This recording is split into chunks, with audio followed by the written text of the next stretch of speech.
Well, in the New South Wales town of Coraki, the smell of sewage and mud still fills the air. The town has been ravaged by floods and has only just reopened. Residents are coordinating their own rescue and welfare missions to reach those in need, saying they've been abandoned by the state government. Danica DiGiorgio spent the weekend amid the clean-up in Coraki. This is Coraki, population 1,200, about 30 kilometres south of Lismore. Coraki means meeting of the waters, in this case the Wilson and Richmond rivers. The town is split in half by the floods. Some residents are still isolated. Others have been able to return and are assessing the damage. The front yards are brown, covered in mud and sludge. Rubbish is piled along the streets. There's strong humidity in the air mixed with the putrid smell of sewage.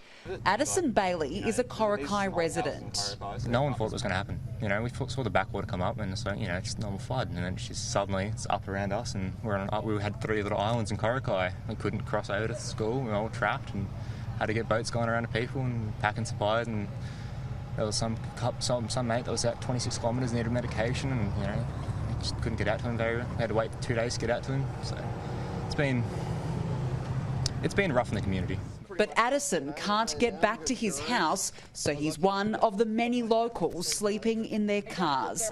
He's 185 centimetres or 6'1" and can barely squeeze into the back seat. I get sore knees, but it's better than sleeping. First night I was out in the concrete. I have to get up throughout the night because I wake up with pain on my knees. Before the floods, Addison lived with his parents who evacuated when the floods came. They're yet to return. It's going to be emotional for my mum, because my mum's lost everything, because all her stuff was on the first floor, and she's been collecting that for 30 odd years. There's people all along Bridge Street, old couples, and I've been living there for 40 years. It never floods this high. At Mark Pearce's place, a cow washed up on his front porch. It's alive, but it's not leaving. I don't know what the bloody hell the cow was doing here, but anyway, he's here to stay now. Troy rang up my son to see if somebody come and get him, but no one turned up.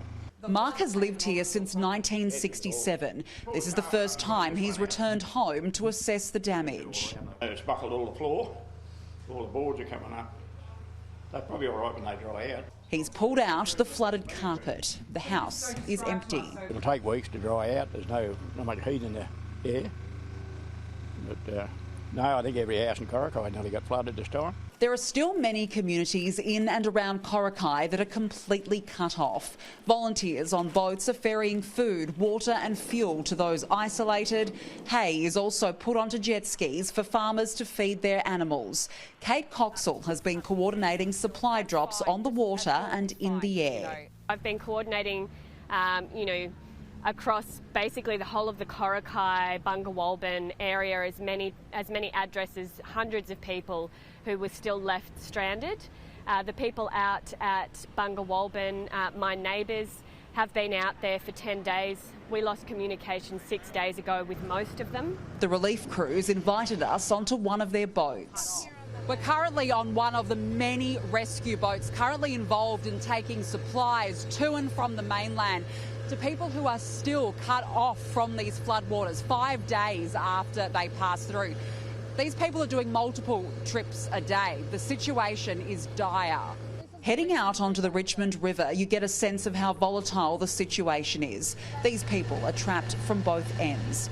Properties destroyed. Tragic scenes of animals washed up on the shore. Only 10 minutes into our journey, a storm rolls in. The thunder roars and lightning cracks. The crews had to interrupt the mission and get off the water.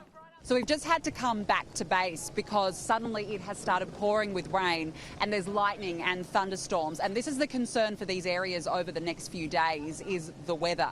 So it's even more of a desperate scramble now to get the supplies out to the communities who need it, and quickly. Those involved are all civilians and are facing trying conditions.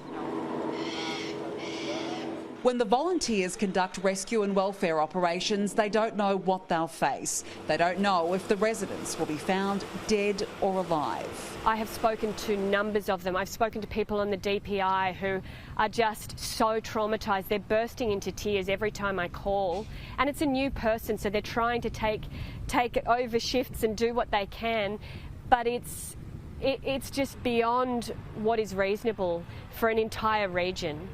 And now we have more storms coming through. The Australian Defence Force has been called in, but it's mainly the work of volunteers keeping Coraki going. Kate believes they've been abandoned by the state government.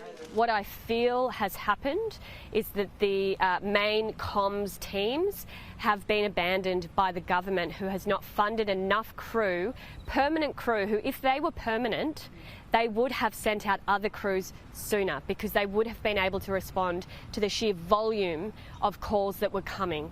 I know that my neighbours who are out there at the moment, it broke my heart. One of them, who has been out there by himself with no services at all, you know, he hasn't been able to cook anything for days and days and days and days. He did say to me, I feel like just giving up.